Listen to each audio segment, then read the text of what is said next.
Good evening, everyone. It's not a surprise that when you serve beer first, it's harder to get everyone to come upstairs and sit down and focus.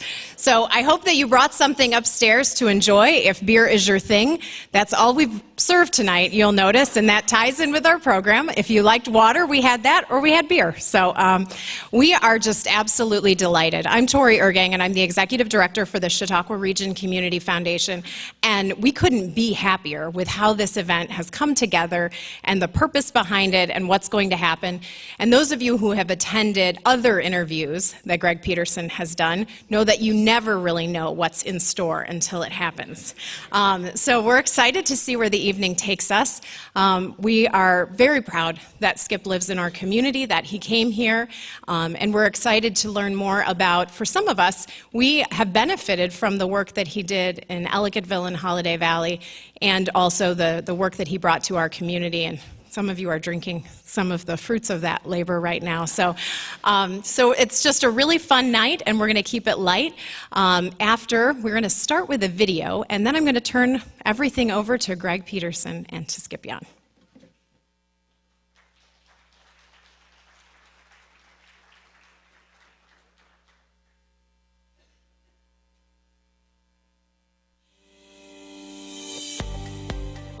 Skip made a major transformation in Holiday Valley when he came here. Holiday Valley became my love. I mean, I'd worked in Europe and I worked in Mexico and places, and I came here and all of a sudden I was in one place, and the people were wonderful just from the very beginning. As it grew, I just became more and more involved with it. My family loved it, I loved it. You could ask Barb, she'd tell you any day that it was just a part of my life. And they say that Skip loved Holiday Valley. I sure did, and I still do. Skip was always a bit visionary, and maybe a bit isn't even a fair term. But he had the ability to look ahead, never ever stop in his interest in growth.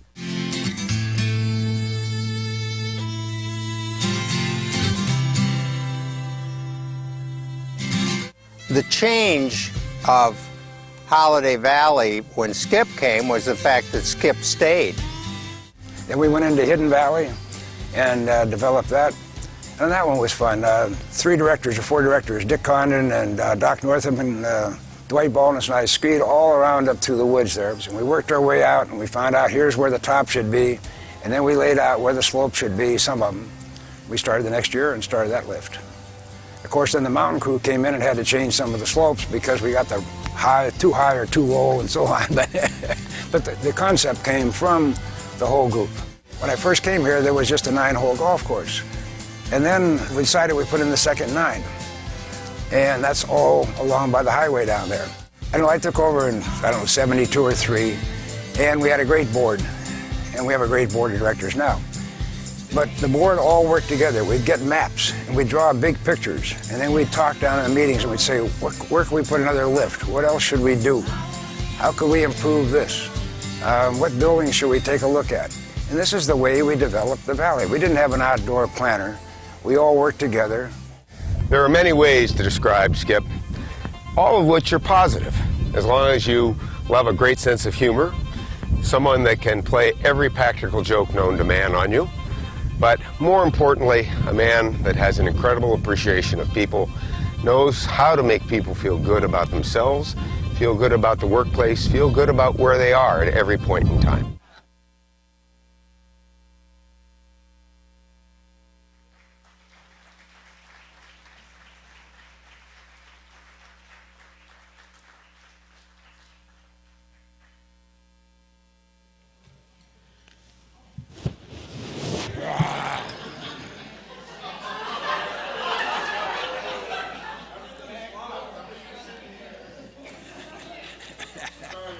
Does this surprise you that Peter Sullivan wants to just be the big show here? Not at all. Peter, come on over. Wait, well, hold your powder there. So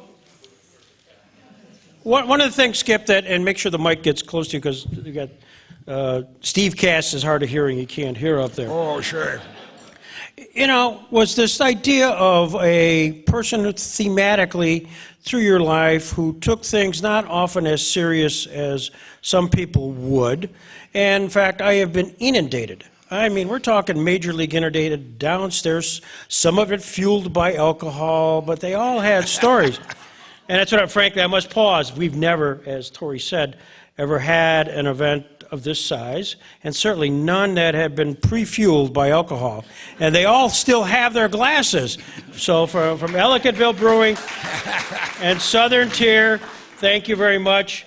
Please hang on to your glasses throughout this entire performance. Do not pitch them at any point. Thank you, Greg. So, one of the stories that came, and it just sort of is indicative of you, is, you know, as you were living over in Canterbury, an attorney, a young attorney, younger than me, named Steve Wright. I wasn't going to mention his name, but I will. And he was talking about how you had played stories and jokes on the young kids, and something to do with hogtied. So could you just give us a little idea, because this sets the tone for the whole evening. Steve, I'll talk to you later.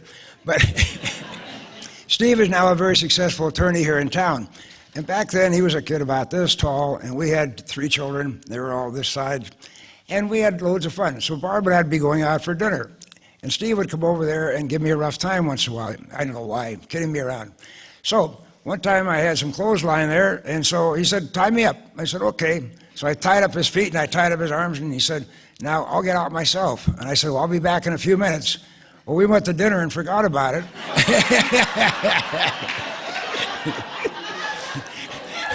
I think he had a lawyer there when I came back. He was going to sue me. So we untied him and let him go. Nice setup.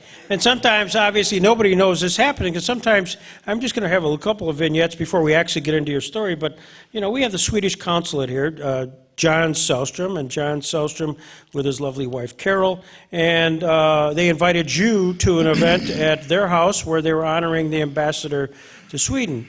And somehow you decided you would go upstairs and make sure all of everything was taken care of appropriately. You want to share that story?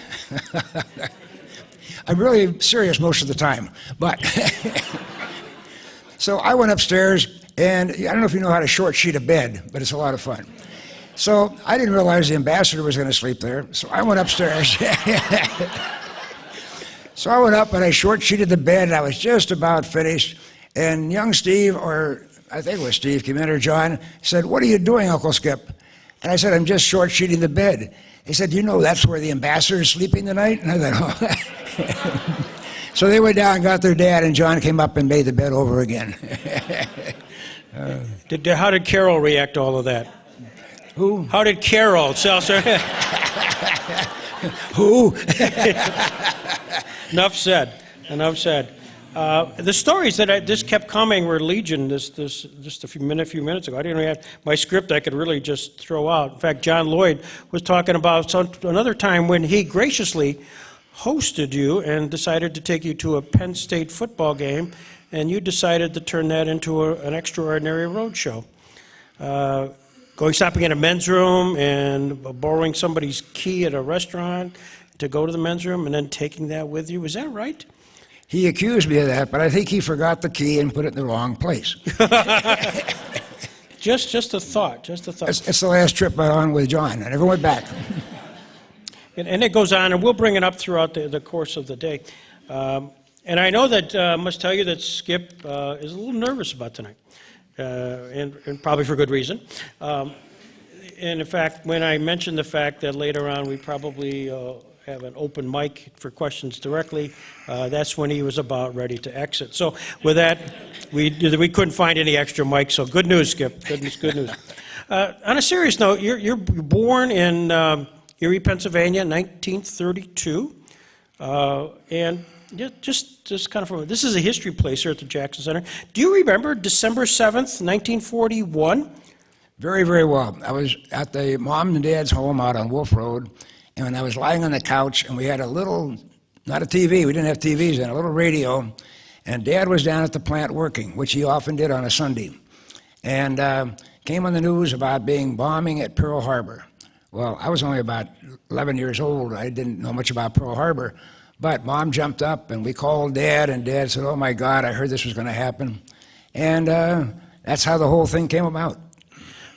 Was there kind of a reaction? Now you're, let's see, probably 9, 10 years old at that time, you're living with your older brother, Walter, right? Walter, yes. And Walter's what, 4 years older than you? He's 5 years older. He died 2 years ago. Do you imagine just kind of in Erie, Pennsylvania at that time, the war, that we got bombed? What was it like? Give me a little sense of your life and times in Erie during the 40s there. Boy, I have to think for a second. A couple quick ones there. I remember at Harding School, we had bomb raids where the bells would ring, we'd all run down and get in the hallways and put our backs against the wall and cover our heads like this with our towels or whatever and stay there until they rang the bell to let us out. I remember that one vividly. Do you remember rations? Was that part of your world? Oh, yes, and the rationing gasoline, that was very strict. You couldn't use your car more than very little. Remember, I was only 12 or 11 or 12, 13. I'm dating myself here. But I remember the rationing very much. And food, wine, everything. What'd your dad do for a living? I'll interject one thing there if I may. Lowell Thomas was the man who was on the news every night at 7 o'clock, or 6:30 till 7. And he'd say, they're moving onto the Western Front. We're moving into France. We're in Germany. And I remember that so vividly. And by the way, Lowell Thomas came to Holiday Valley once about 40 years ago and gave one of his broadcasts right from there, the valley. So very interesting to me. How did that happen? He happened to know the man who was manager of the valley then, Bob Stubbs. And they had asked him to come down, and he came down and broadcast right there. My gosh. But I was young enough, it didn't impress me too much. I mean, here's a guy. It's only Lowell Thomas, why bother, right? Yeah, I mean, yeah. So you talked about your dad working at the time, that particular Sunday. What did he do for a living? Dad started with American Sterilizer, and he was started in sales. And then he was there about 2 or 3 years, and he didn't feel Mr. Bach, who was president, kept his word. So Dad quit and went to Standard Oil, California. And Dad was out there about 2 or 3 years, and a very compliment to Dad, Mr. Bach got in a train, mind you, and went out to California, met with Dad, and hired him back and brought him back to Erie. And that was quite a compliment for Dad. And then he worked his way on up for treasurer, and he eventually became chairman of the board. But he was a hard worker. And AMSCO, American Sterilizer, just for the audience, what did they do? Make all kinds of operating tables, surgical lights, sterilizers, all capital equipment. It was the biggest company in the United States in that kind of equipment back then. A very, very good company. Talk about your mother. Your mother was born in Little Rock? The way you put that, I liked my mother.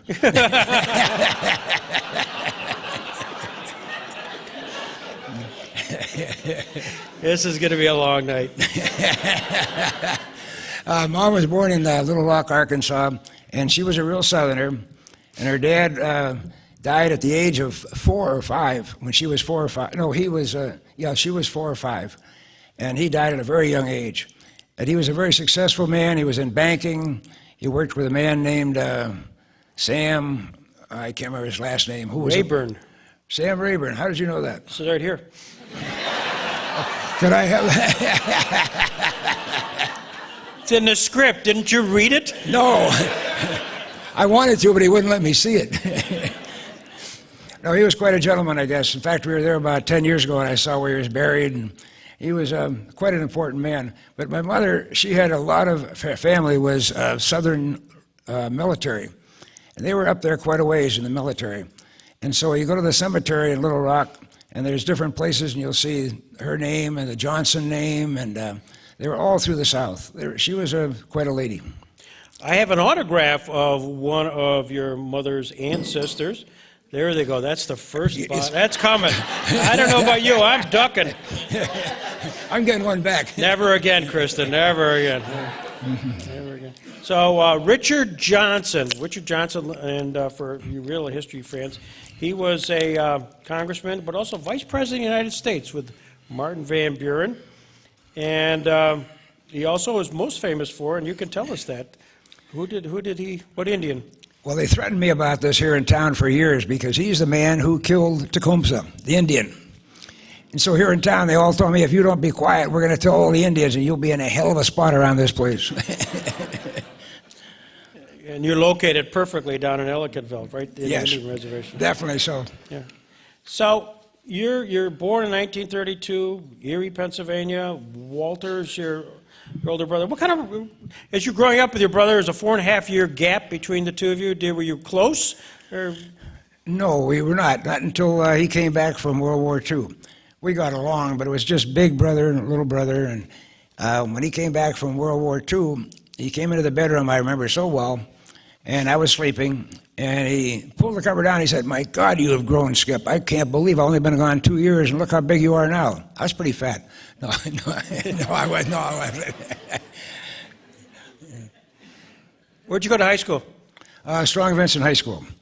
Went there for the 4 years, enjoyed it very much, played in the golf team. Just had a good time there. Worked on the stage crew. I love the stage crew. Yeah, I can see that theatrical high diddly-dee, an actor's life for me, yeah. This is perfect for you. In fact, one of the boys who worked for me there became, and I can't think of his name right now, president of the Erie Insurance Exchange. And he was a very good man. I talked to him about a year ago. Tom Hagen? Tom Hagen. Yeah, thank you. He's done fairly well, rumor has it. Give me a copy of the notes. Yeah, he's done very, very well, better than most of us have. And so you go Strong Vincent, and then where'd you go next? I went to your college, Allegheny. I'd heard you'd been there, and so I wanted to see it.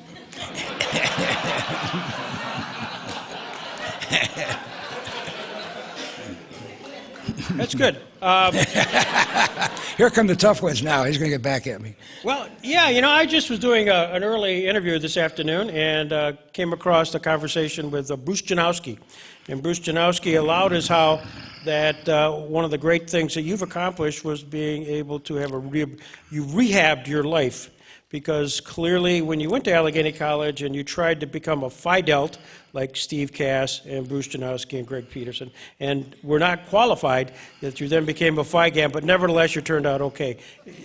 That's Bruce's, you have a comment on how Bruce characterized this? Bruce, I'm just amazed because the Phi Gams were the fraternity. They were all athletes except me. They were fantastic. I was a good golfer. They were all football players. Bruce, I think they knitted over there and things and played pachisi.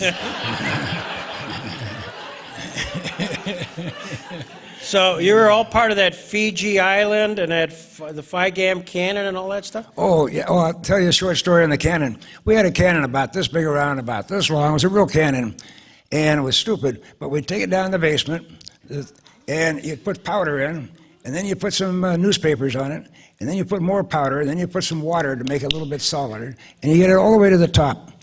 Okay, then it had a fuse on the bottom. We put it in the back of my car. We go down in front of the college, and that's where we had the concerts and stuff. And when they got to a certain place in the concert, we'd light it, and it would go off, and boom. And we got so many complaints in town that the president of the college called one day, and I had to go down to the college. And I remember him saying, he was a wonderful man, and he said something about Skip. He called me Skip then, too. He said, "Skip, what's the business about cannon and stuff?" And he said, "We want it turned over to the college." And I remember saying, "Sir, I'm sorry, I can't do that. I wouldn't be in the fraternity anymore." And he said, "Well, you think about it, and I'll maybe get back to you." It was Dr. Benezet, and he was a good friend. He never got back to me. That was the end of it, but no more cannons either. So this is what you're best known for at Allegheny College. You've done a cannoneer. Nice. I can't talk about the bad things. They're young kids here. Okay. There are some young kids. By the way, just for family, there are family members here. Do you want to just raise your hand, the Yahn family, grandkids and stuff here? Kids? Welcome. Thank you for coming. And this is probably a good point. I note that we want to send greetings. This is being filmed for many reasons, but for your grandkids. And your grandson had a little appendectomy today, and so he's in a hospital and wishes he were here, as well as your daughter and son-in-law. But so. They really wish they could. They do like their papa. We get along pretty well. But they had the appendectomy in, I call it it's an appendectomy. Yeah. Appendix. He had his appendix out. That's what I wanted to say. And I had that done in Buffalo last night, and so that was quite a traumatic thing. We didn't expect that to happen. So as you graduate from Allegheny, what was your degree at Allegheny? Economics? Economics? I was going to wait to see what you were going to say to me now. I really thought he was lost there at that moment, you know? No. By the way, this is actual Blueberry Ellicottville, if you want to use it. It's not just a prop. You can use it if you need help during the course of this interview. I behave on that reasonably well now because I'm pretty well, I'm not bragging, but I'm pretty well known at Holiday Valley and other places because I like old fashions.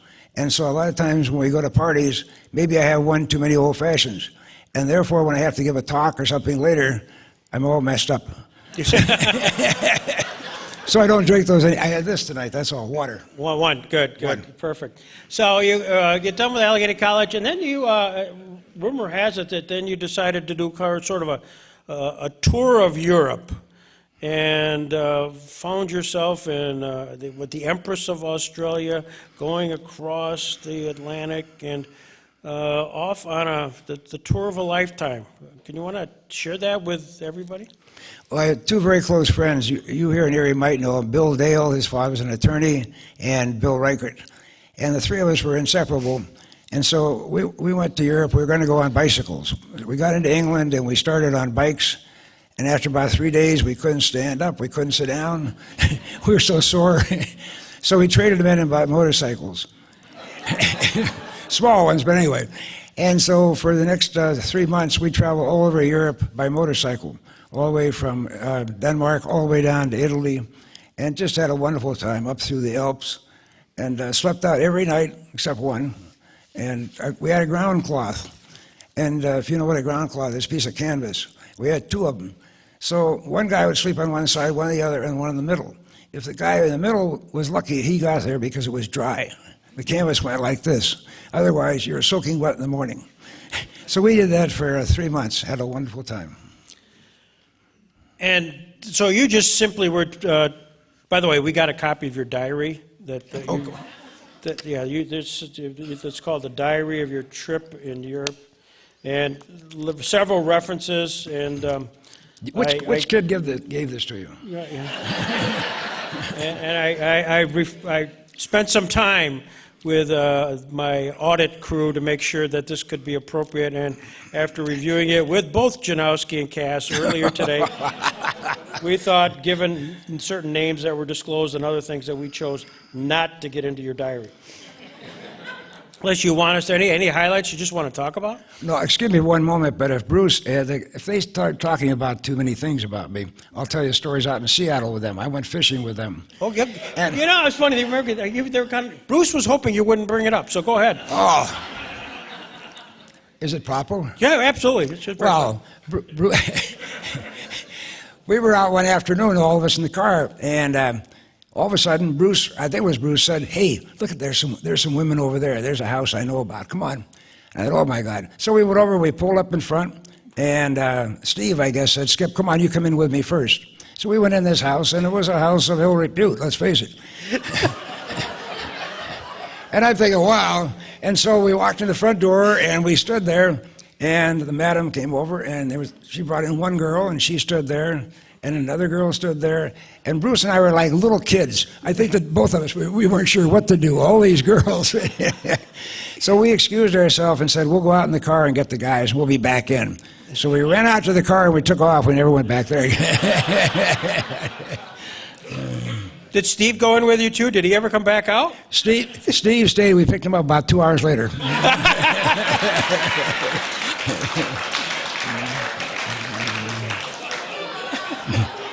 I warned you, Steve.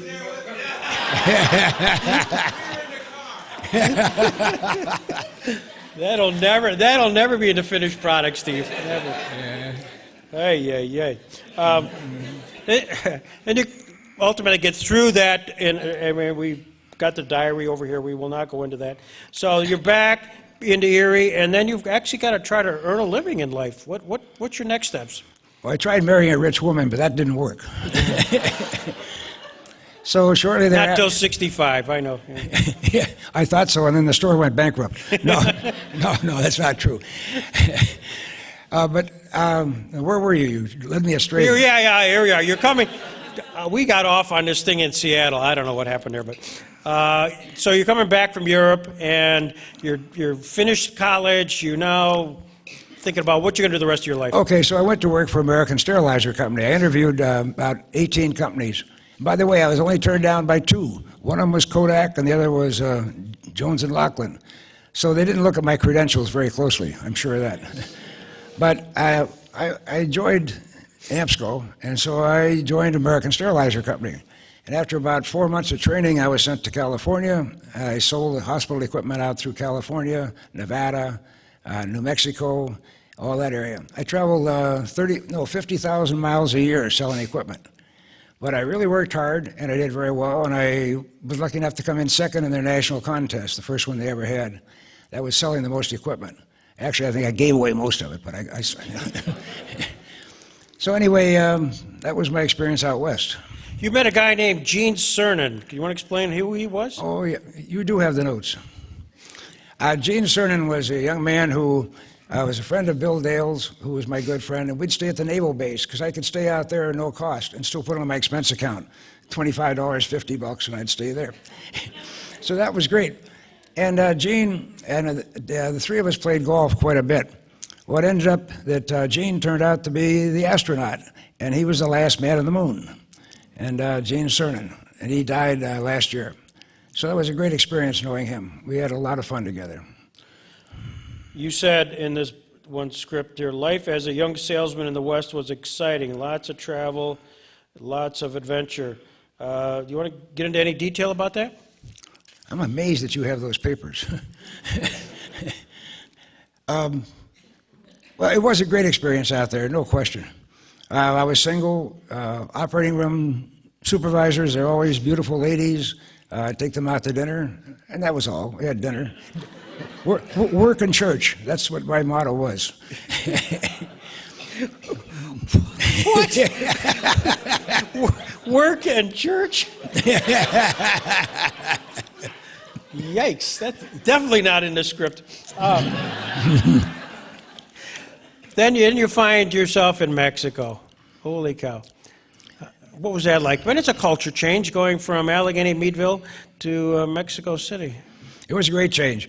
I was doing pretty well out west, and I'm not bragging, but I worked hard, and I did very well. And so they called me one day and said, we're starting a new plant in Mexico. Would you like to head it up? And I thought, oh, wow. And I said, sure, I'm only 25 or something, and I'm not married, and so I said, sure.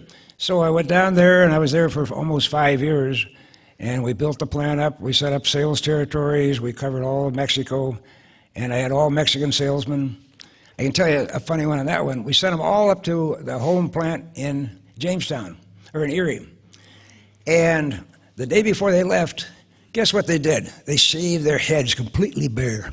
They had no hair, just to show me up. So, my God, they come off the plane up here, and here's 6 Mexicans with no hair. But we did very well down there. The company went very well.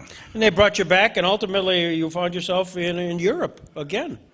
Yes, I came back to Erie. After 4.5 years, I was getting older, and I said I'd like to come back.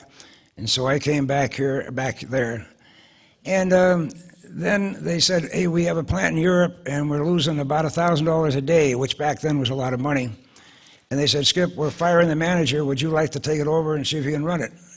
Well, I was only 27, or so could do anything. So I said, sure, I'd like to try. So I went over there, and we did very well. We did very well. And I like people. And so even though I couldn't speak the language much, I got along with all the people. We had a lot of good times, and we sold a lot of equipment. But after 2 years there, I said, hey, I want to come back home. I'm 29. I want to get married sometime. And I have a girlfriend back home in Erie, and so I came back. You did, though, comment that you set up the greatest Christmas office parties ever in Bruges. Is that right? Does they still have that reputation? They must have a ghostwriter there. I never had any parties. Yeah. Somebody said you managed to build great relations and enthusiasms during those Christmas office parties, and yes, lots of cocktails, too. I really don't know where this came from, but it's very true. We had a good time. And now you're back. We bring you back to the States, and in very short order, you find yourself in Jamestown, New York. What did you know about Jamestown, New York when they sent you to AMSCO Excel? Not much, or I'd never come here.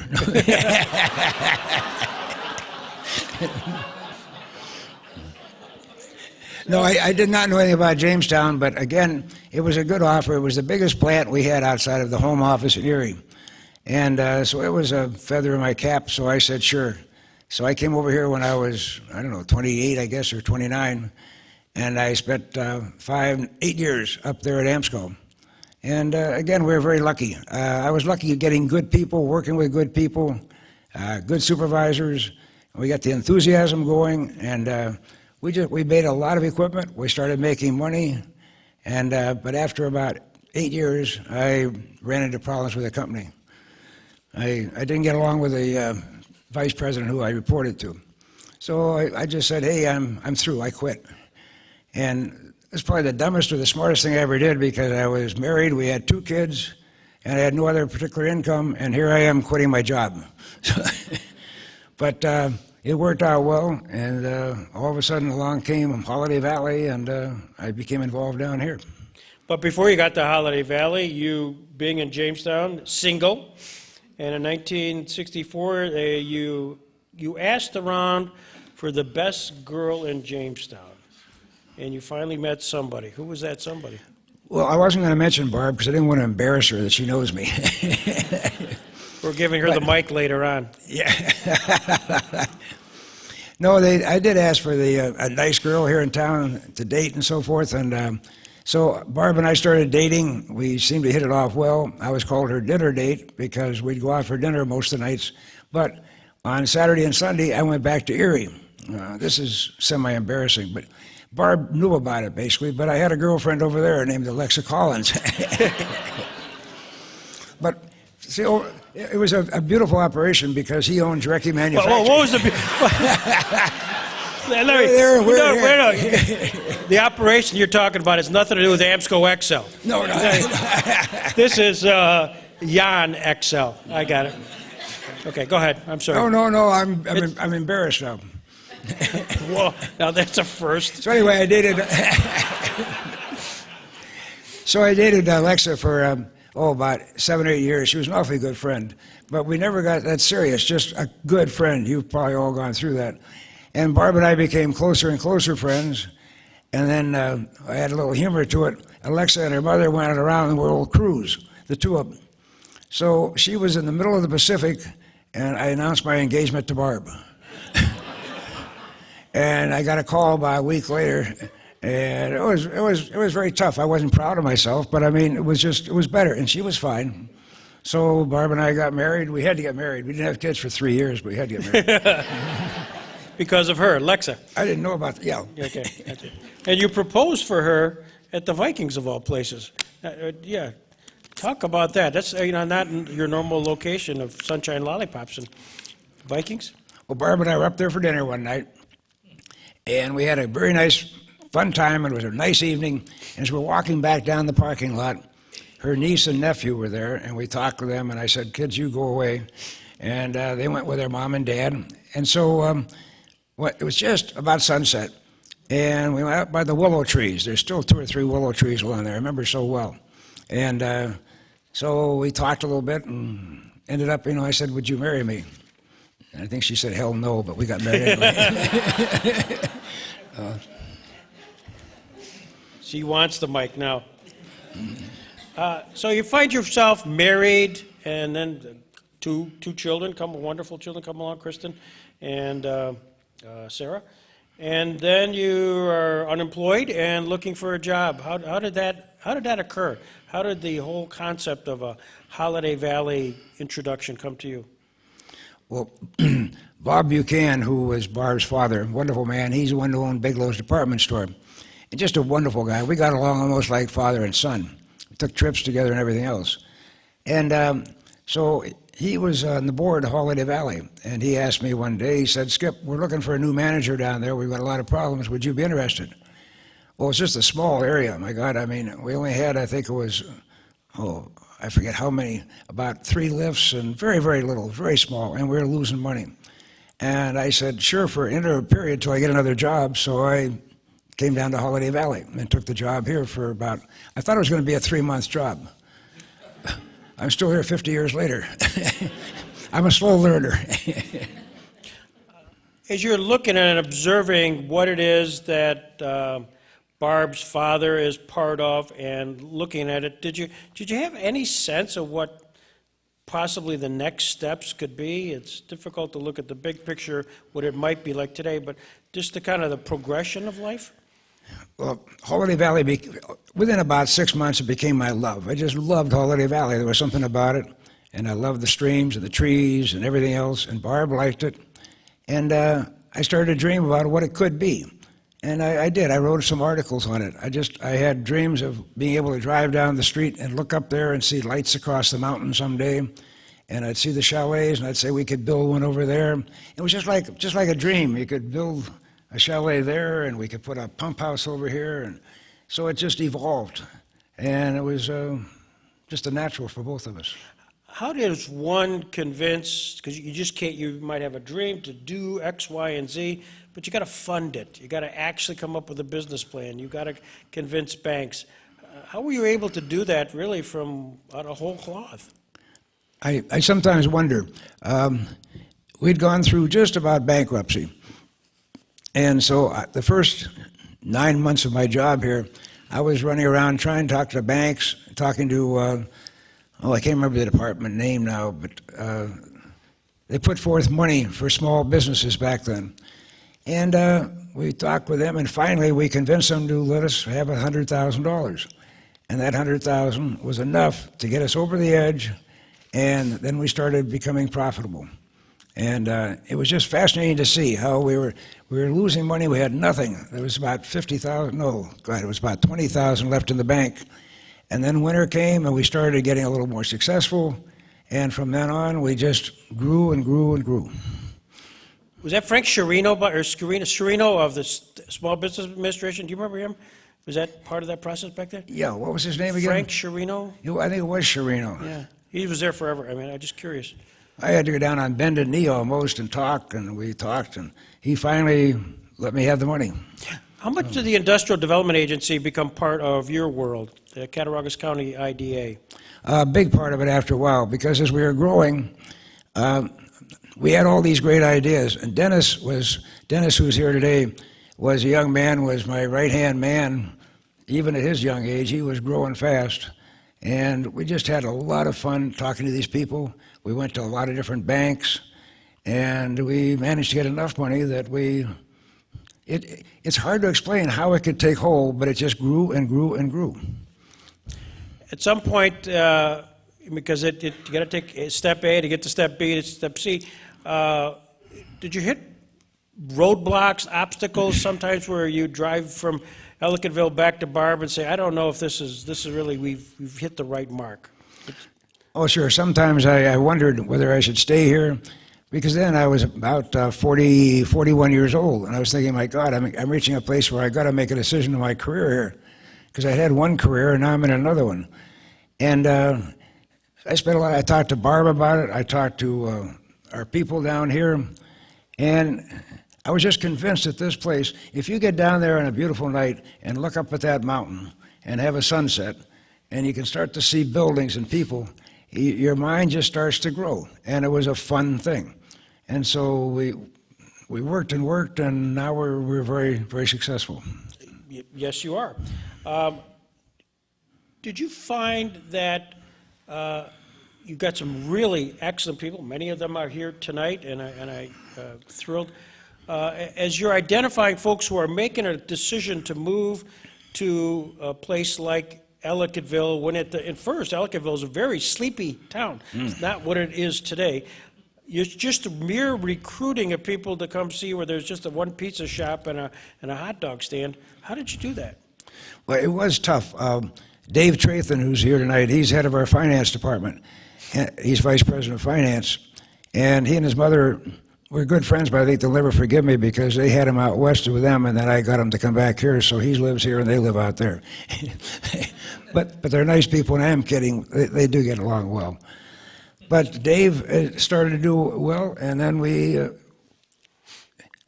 we built a nucleus of people, and we got a spirit going. And there was Dave, and there was Dennis, and there was other ones came along. And we've got about 6 or 7 of them here tonight. And there seemed to be a camaraderie of, hey, we can do this, let's build this. And it was a spirit, and if you got the money going, you can make it move. You also, Ellicottville grew. Did you invest in the actual village itself to help that part as being a kind of a component to your ski resort? No, we never got involved in investing in the village, but we did generate an awful lot of income through the food and through the stores and everything else. Because as you said, it used to be I'd come down here in the summer, there'd be maybe 2 or 3 cars downtown. In the winter, there might be 40 or 50 cars in the beginning. It was just a semi-ghost town. And so it built on itself. And it's a strange thing how if you get enthusiasm going, if you got a belief going, and if you got a good team going, how you can build something that just grows and grows. And we started to make enough money that with 35% return on equity, you could invest, and your return was fabulous, so you put a new lift in. And now we'd go 2 or 3 years, and we could put another 500,000 or 400,000 into another new lift. That brought more people.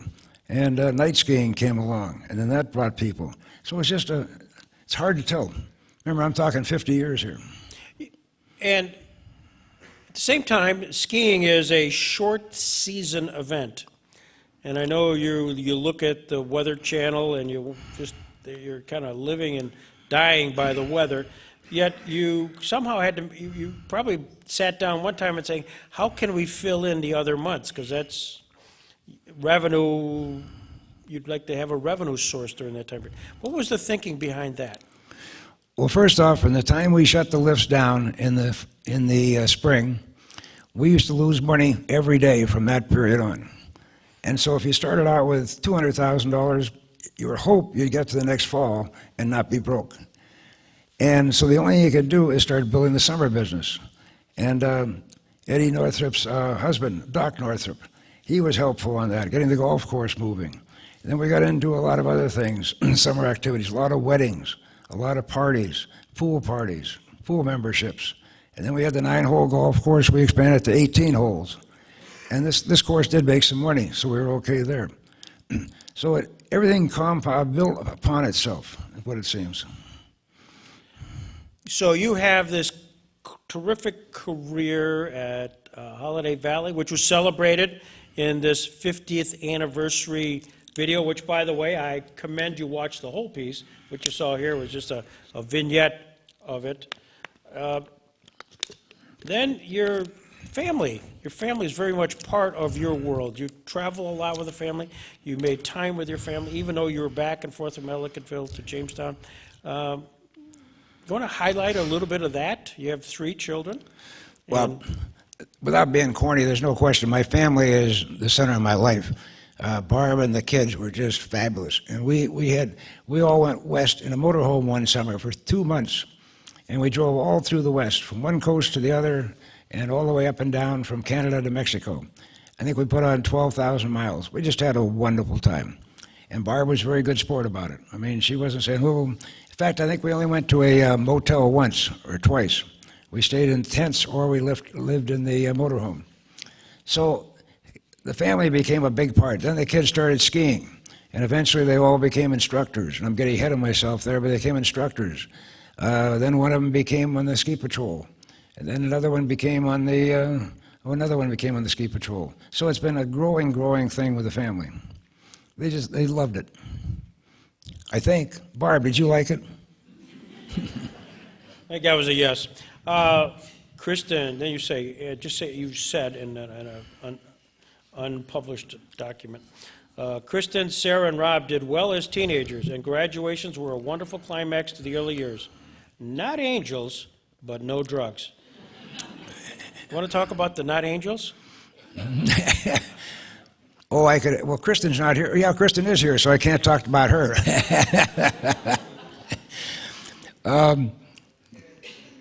They were like any other kids. Oh, yes, I can tell one. Kristen won't mind this one. We had a swimming pool in our house, back of the house. A nice pool, it was pretty, and had a fence and everything. And one night, Barb and I went out, and we trusted the kids, and we said, hey, have a wonderful time, and they were there, just the three of them or something. Anyway, we came back about 11 o'clock that night, and you never saw so many kids run across a yard and over the fences. Everywhere there were kids. I get into the house, there's watermelons floating around in the pool. Oh God, the place was a mess. And Krista was a mess too, if I may say. Sorry, Kristen. And Sarah was about the same shape. Sarah's not here to defend herself, so. But anyway, we have a wonderful, close family. We do a lot of things together, we always have, and extremely important to me. Then your daughters, decide that perhaps there's more than just the Yahn family. They expand out and find a soulmate. And Kristen with Peter. Peter, there he is. I tried to block it, but look at him. Yeah. and Peter has a life, which is demonstrated here on this table. Do you want to talk a little bit about Ellicottville Brewing and kind of that story? Yeah, I hope I'm not boring you, because I love talking about some of these things once I get started. Peter and I were out. I have two son-in-laws, best son-in-laws I could ever ask for, so I'm very happy with them. You owe me big time, guys.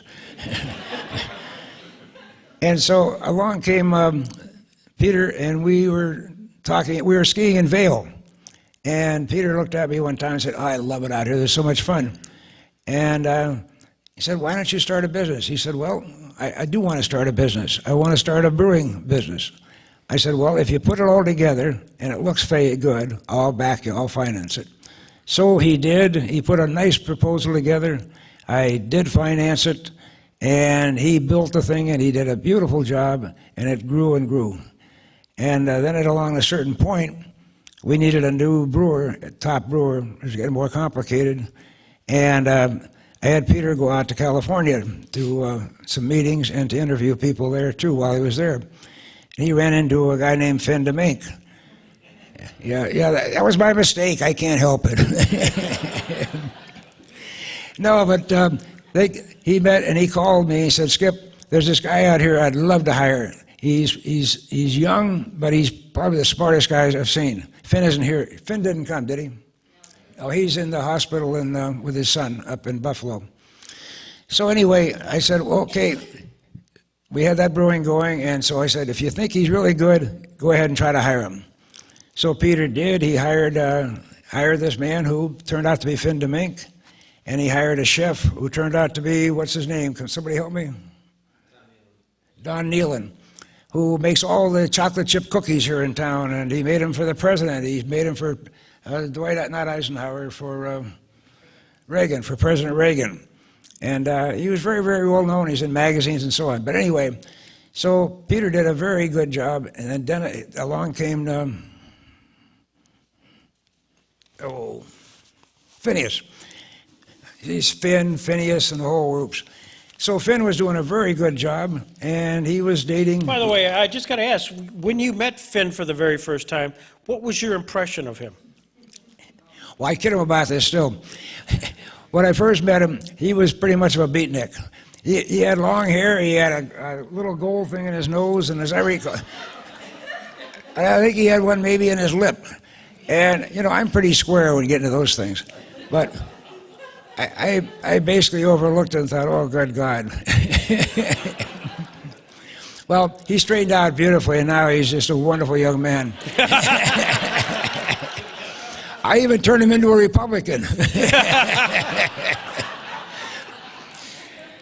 And we took a lot of wonderful trips together and so on, but Finn did a wonderful job working with Peter, and the two of them helped build that building, although he just stayed for about, how long was that, about 2 years or so, 3 years.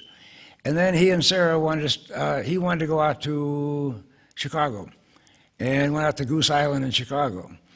And so he and Sarah went out there, and that was one of my saddest moments in my life when I had to say goodbye to Sarah, and she was going to go to Chicago and live. And I thought, oh my God. So anyway, they went out there, and after about 3 years, he did very well out there.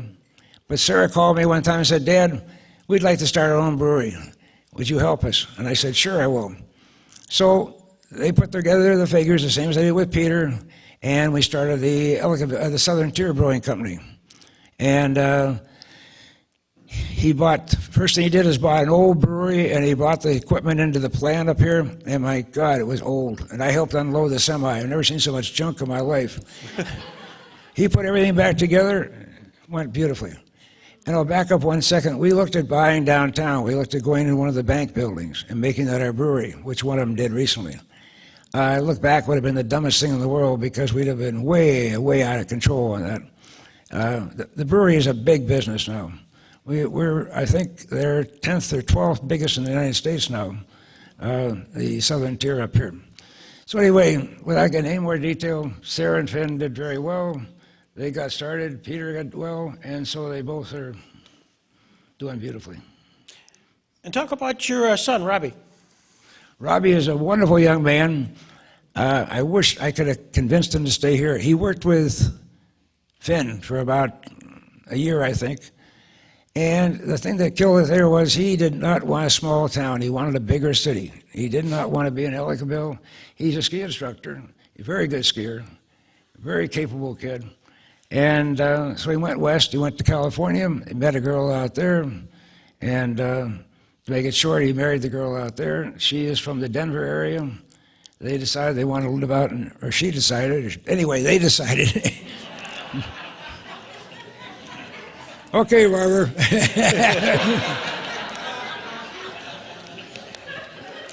So anyway. Do you want me to open that other one?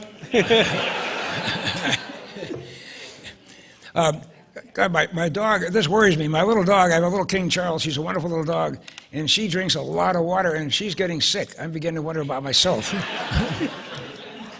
Well, let's talk about Lexi. I mean, really, that's what you're identified with in Lakewood. I mean, you drive around, and that dog is right there with you.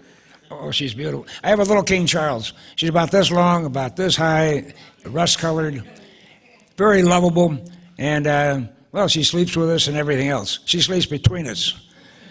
That's why we don't have any more kids.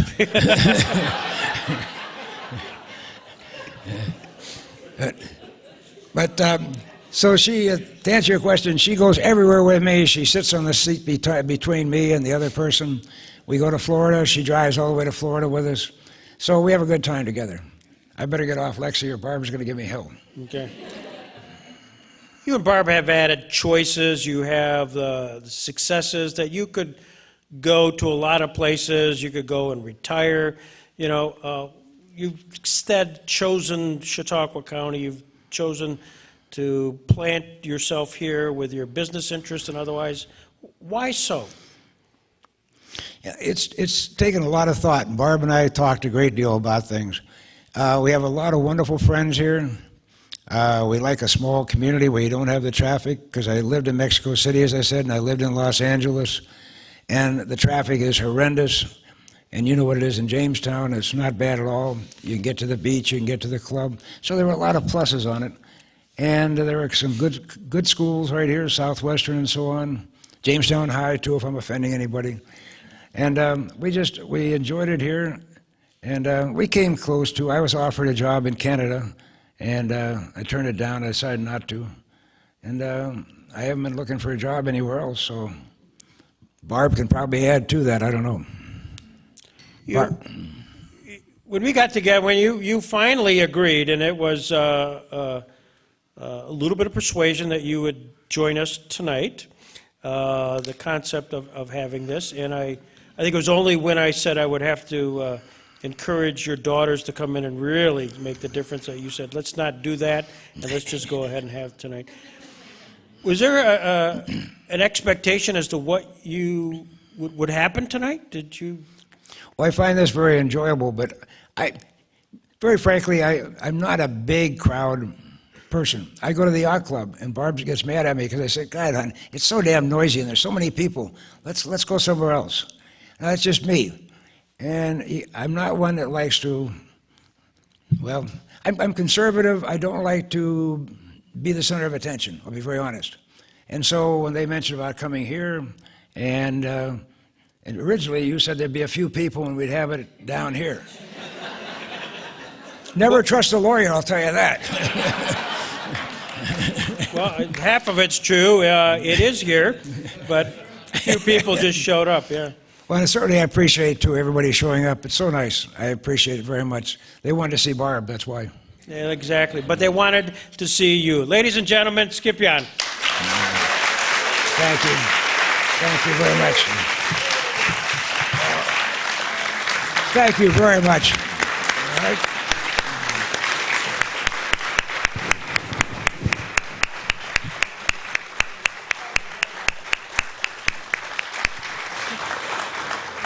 I want to offer a special thank you to the Jackson Center for hosting us. Kristen McMahon and her team did a wonderful job. And a special thank you to Southern Tier Brewing Company and Ellicottville Brewing Company, who helped to provide for the fun that I think we just had. So thank you very much.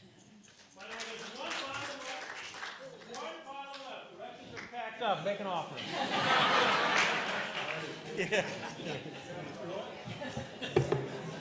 Thank you for coming.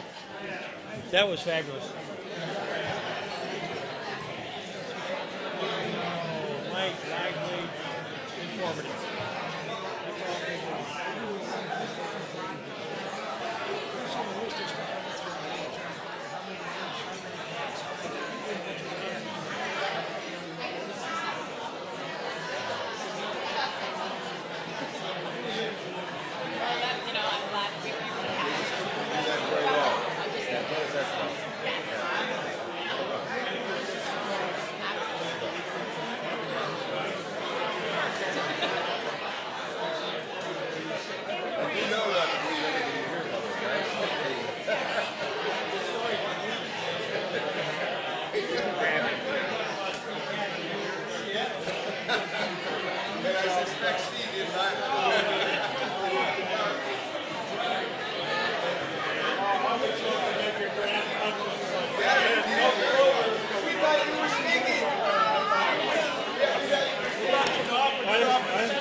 Everything was a lot tighter than